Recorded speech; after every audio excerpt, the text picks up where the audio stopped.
այն ինչ հայտարարվում է Նիկոլ Փաշինյանի կողմից եւ դա բնութագրվում է որպես Արցախի հարցը փակել, ըստ էության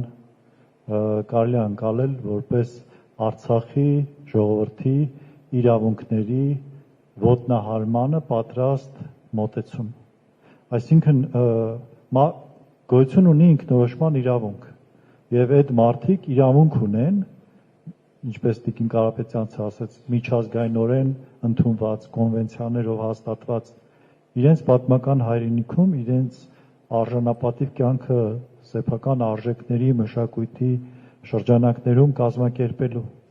Հիմա ոնց է այդ հարցը փակվում, այդ նշանակում է, որ ով այդ հարցի մասին խոսեց, ինչա ռեպրեսիաների է ենթարկվելու Հայաստանում, դա շատ վտանգավոր հայտարարություն է։ Ես հույս ունեմ, որ այդ հայտարարության հետևում,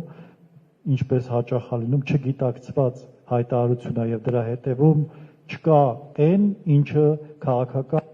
առումով կարելի է ակնկալել վատ իմաստով։ Այսինքն դա սպառնալիք չի, հույս ունեմ, հա։ Այդ մարդիկ իրավունք ունեն պահանջեն իրենց իրավունքները պաշտպանել եւ բոլորովին չի նշանակում, որ այդ խնդիրը միայն պետական ինստիտուտների վրա դրած։ Դա բոլորիս խնդիրն է,